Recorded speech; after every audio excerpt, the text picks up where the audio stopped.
C'est 7 personnages qui auraient dû manger le Gomu Gomu no Mi. C'est parti.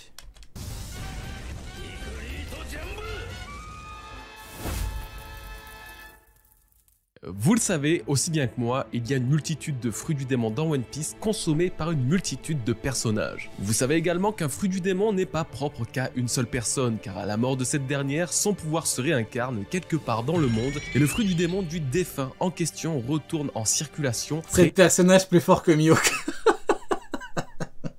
Ah, je suis mort, Mihawk. Il est partout, hein. Je vous jure, il est partout, partout, partout. Putain, maintenant, j'ai pensé à lui pendant que je verrais... Ah, t'es relou. Et a conféré sa puissance à un nouvel individu. Pourtant, un fruit du démon Putain, je vais me poser la question maintenant. Ah, t'es chiant. En particulier semblait prédestiné à un grand rôle dans l'histoire du monde, et ce uniquement dans les mains d'un certain personnage. Je veux évidemment parler du Gomu Gomu no Mi de Luffy, ou du moins je devrais dire le Zoan mythique de Nika. Apparemment, personne d'autre que lui ne semblait pouvoir manger ce fruit, il lui était littéralement destiné et lui permettra ainsi de lever l'aube sur le monde. Pourtant, Luffy est-il vraiment le seul homme méritant ce pouvoir?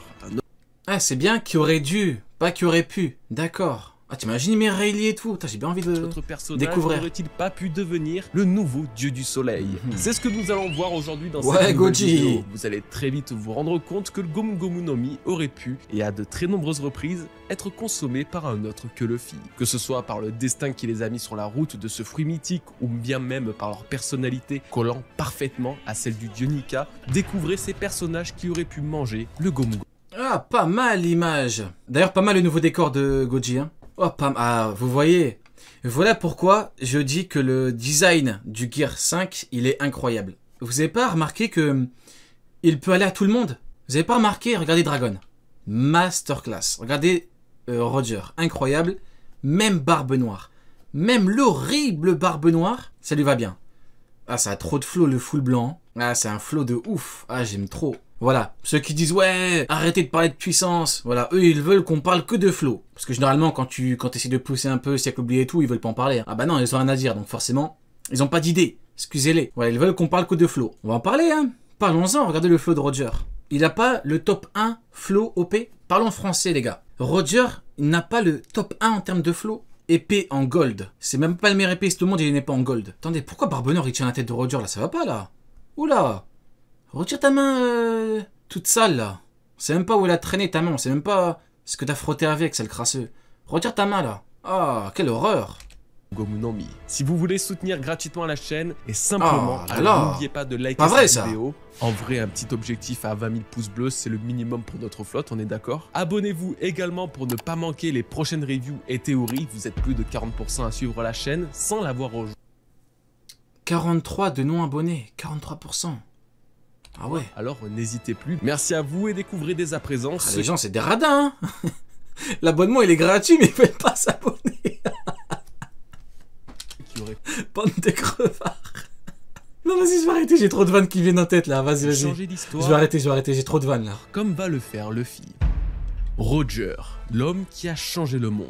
Goldie Roger, le seul et... Vous voyez pourquoi Roger est inévitablement et forcément et obligatoirement beaucoup plus fort que Barbe Blanche. Le haki des rois, c'est quoi? C'est le haki de la volonté. Lui, il avait une volonté de ouf et des ambitions de ouf. Barbe Blanche, il n'avait pas une ambition de ouf. Barbe Blanche, ses ambitions, c'est quoi? Je vais être tranquille avec ma famille. Roger, il pensait à autre chose.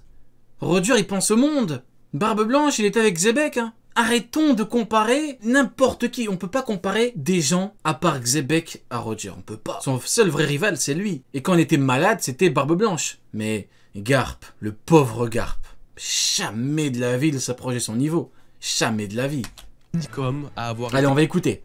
Est considéré comme roi des pirates après avoir vogué sur toutes les mers et en particulier en ayant atteint la dernière île Laftel où il y aurait laissé son trésor légendaire. Il n'y a pas d'aventurier plus célèbre. Il est à l'origine de l'âge d'or de la piraterie et de tous les cataclysmes que cette nouvelle ère a pu engendrer depuis plus de 20 ans. Kaido de Yonko. D'ailleurs, j'ai remarqué un truc. Vous voyez la rêverie? J'ai dit qu'il fallait 2 Kaido au moins pour tenter de pouvoir battre Roger. J'ai fait exprès de dire Kaido. Pourquoi? Parce que si j'avais dit Kaido et Big Mom, je suis sûr qu'il y aurait eu beaucoup moins de plaintes. Parce que les gens sous-estiment à mort Big Mom. Les gens, quand tu dis 2 Kaido, ils disent non, non, impossible. Tu dis Kaido Big Mom, ils disent quoi? Oui, pourquoi pas? Et ça, je l'ai vécu. Parce que j'ai déjà demandé. Kaido Big Mom? Oui, pourquoi pas. Kaido Kaido? Non. Eh ouais. C'est fou, hein.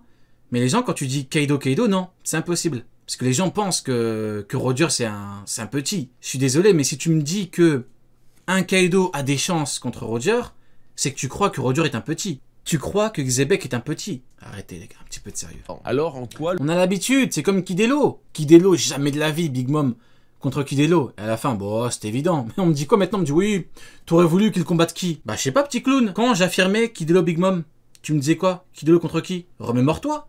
Tu me disais qui? Maintenant, ils font genre, comme si de rien n'était. Ils me disent, oh, c'est évident, ils allaient combattre qui? Bah, je sais pas, à l'époque, tu me disais quoi? Tu me disais qui? Ils allaient combattre qui? Je sais pas, dis-moi. On me disait Queen. On me disait quoi? On me disait Kid contre Queen pour la vengeance du bras, je sais pas quoi. On me disait Law contre King, épée. Je vous le dis, ces gens-là sont des hypocrites. Et quand vous leur demandez une preuve qu'à l'époque ils disaient ça, ah, il y en a pas. Parce que c'était tellement évident que j'en ai jamais parlé. Ah, heureusement qu'ils sont là pour nous divertir. Hein. Qu'est-ce qu'on ferait sans eux, je vous jure. le Gomu Gomu no Mi aurait pu avoir une place dans son histoire? En tout. Absolument tout. Si un personnage avant ou même à la place de Luffy aurait pu posséder ce fruit du démon, c'est bien Roger. Comme je le disais en introduction, le Gomu Gomu no Mi est un fruit du démon à l'histoire et au destin très particulier. Il ne peut décemment pas être consommé par n'importe qui car de toute manière, il est animé d'une volonté propre comme le souligne. Après, je suis désolé mais Shanks il fait semblant. Shanks il est là, il se balade avec le fruit, il est à côté, le coffre il est ouvert. Tu fais semblant, Shanks, arrête tes conneries. Hein. Gorosei dans le chapitre Arrête. 1044. Il est même précisé que ce fruit du démon semble avoir volontairement toujours échappé aux griffes du gouvernement mondial, comme s'il tentait à tout prix. À quand le retour des debunks? Ouais, bah écoute, debunk, ouais, peut-être que cet été on en refera, mais généralement, tu sais, le niveau il a vachement baissé, tu vois. L'année dernière, il y avait encore un petit peu de... Tu vois, quand t'avais pas encore l'humiliation d'Aramaki, t'avais pas la rêverie, t'avais pas Shanks qui a one-shot Kid... Ils pouvaient encore un petit peu jouer sur l'ambiguïté. Maintenant, ils sont perdus. Maintenant, ils ont plus trop d'arguments. C'est compliqué maintenant pour eux, tu vois. Donc, peut-être qu'on en fera, ouais, cet été pour rire un petit peu. Mais malheureusement, le niveau, c'est compliqué, hein. Ouais.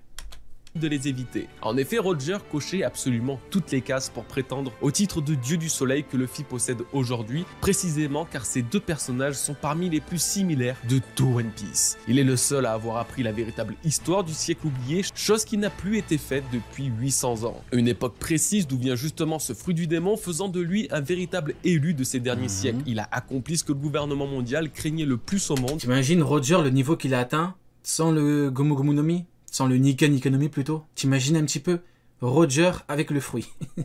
Fou furieux, hein. Découvrir la terrible histoire qu'il cachait. Et en parlant d'élu, il possède la lettre D dans son nom. Tous les porteurs de cette lettre ont un destin exceptionnel, voué à changer une partie de l'histoire. Les D sont même à l'origine du... Attendez. Est-ce qu'il y a un D qui est mort comme une merde? Excusez-moi d'expression. Rouge, non. Rouge, elle a accouché du fils du roi des pirates, non. Ace. Ah, Ace, il est mort un petit peu... Au moins, ça aura permis de faire un électrochoc à Luffy. C'est là, je gratte pour avoir des... je gratte pour avoir un truc en mode il est pas mort pour rien. Ouais, Ace, au moins, Luffy, il s'est réveillé et après il s'est entraîné. D'ailleurs, on notera, hein. On notera que du coup, l'évolution de Luffy est passée par quoi? Bah, par le fait qu'il ait lu des bouquins, tiens. Par le fait qu'il ait lu des bouquins, par le fait qu'il se soit entraîné aux fléchettes. Eh ben non, par le fait qu'il s'entraîne au combat, bizarre. Mais la sœur de Trafalgar Law, si c'est une D. Prophétie est d'une véritable crainte vis-à-vis du gouvernement mondial. Regardez lui là. Pourquoi il est comme ça? Pourquoi il a chaud? Parce que Shanks est parti parler avec Barbe Blanche. Regardez comment il a chaud là. Regardez comment il se chie dessus. Mais bon, Shanks est un chevalier divin. Bon, c'est bien connu les gars, c'est bien connu. Mondial considérés alors comme les ennemis naturels de Dieu. Cette prophétie va plus loin. Incroyable. C'est vraiment la réunion des patrons. Hein. Regardez. La discussion entre Barbe Blanche et... Là, t'as Roger malade qui est avec son rival, Barbe Blanche. Si tu mets Garp à côté, tu mets qui devant lui? Don Shinjaro, son vrai rival. Eh oui. Va plus loin, lors de la dernière discussion entre Barbe Blanche et Roger, il semble que ce dernier fait part à son ami et rival que seul un D allait changer et renverser le monde. Nous savons aujourd'hui qu'il n'est question de personne d'autre que Luffy. Luffy est l'être attendu par la prophétie pour ramener la paix dans cette ère de chaos, mais c'est également la preuve que seule une poignée de personnages héritiers de cette lettre antique aurait pu prétendre à ce titre et donc honorer comme il se doit la possession du Gomu Gomu no Mi. Roger a changé. Ah, Xebec, c'est quelqu'un, hein. Regardez, regardez les gens qu'il y a autour de lui. Oser me dire en 2023 que Kaido, c'est Xebec. Ah, je vais pas terminer ma phrase, non.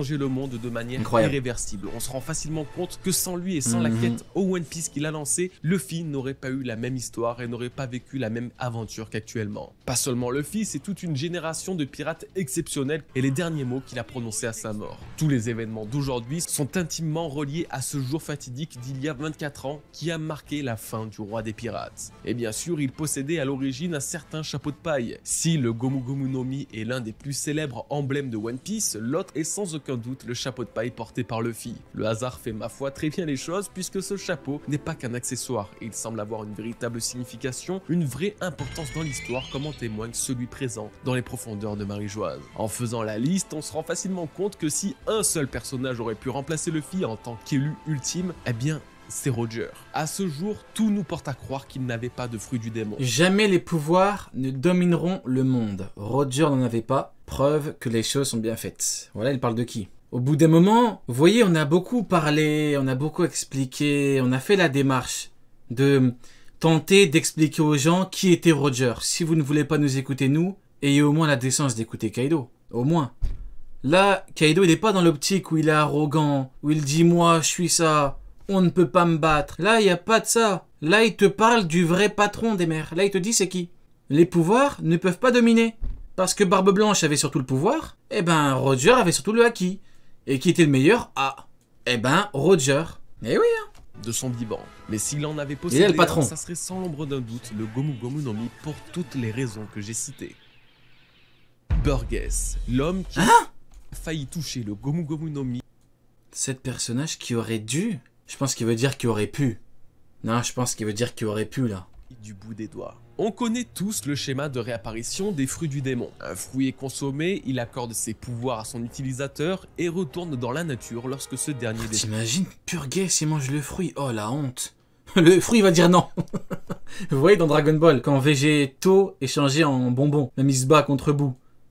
Le fruit, il aurait fait ça. Il aurait one-shot Burgess. Il aurait dit non, non, non, dégage, tu pues de la gueule. Casse-toi. Je préfère que Miyuk me mange. Je préfère que l'horrible, que l'infâme, que l'ignoble Mid me mange. Ah non, ça va pas, toi, Burgess quand même. En tout cas, c'est ce que nous en Non, avons compris après que le Meramera bon. Day se soit revenu. Je veux bien en rigoler. Le fruit, il aurait dit, je veux bien en rigoler, mais tu pues, toi. C'est bon, stop. Dans la circulation 2 ans après la mort de ce dernier. Bon, plus sincèrement, on sait quand même pas trop comment marche tout ce bordel, mais on fait genre. Ceux qui ne font pas genre, par contre... Sont là les Grinch. Sont là les méchants. Shiryu, il est là. Regardez là, normalement, il y a Aokiji. Mais les choses sont bien faites, hein. Regardez. Shiryu, premier commandant. Normalement, à côté, il y a Aokiji, deuxième commandant. C'est qui le plus fort? C'est pas un BSB, là. Là, c'est dans le manga. C'est Shiryu. L'auteur, dans la SBS, il a dit, c'est Shiryu. Tous les mecs les plus forts de chaque équipage sont, après le capitaine, sont sur cette page. Aokiji était dans l'équipage. Ne vous faites pas berner par les escrocs pro-mid, pro-amiraux. Ouais, mais il n'était pas encore officialisé. On s'en tape. Comme on s'en tape de ton avis. On s'en tape. Il était dans l'équipage depuis avant Dressrosa. C'est tout. C'est l'équipage de Barbe Noire. Vous le savez aussi bien que moi, l'empereur a entrepris une traque de fruits du démon d'ampleur mondiale pendant l'ellipse et même encore après, comme l'atteste la présence de Jesus Borges sur Dressrosa. La raison, eh bien, pour devenir le plus puissant équipage d'empereur. Le plus puissant équipage. Ah, il veut pas surtout être l'équipage qui a le plus de connaissances. Non, j'arrête mes conneries, j'arrête. Enfin, ça doit bien cacher un autre plan vu que Barbe Noire ne fait jamais. Après, vous comprenez pas les rapports de force, ça n'a aucun sens.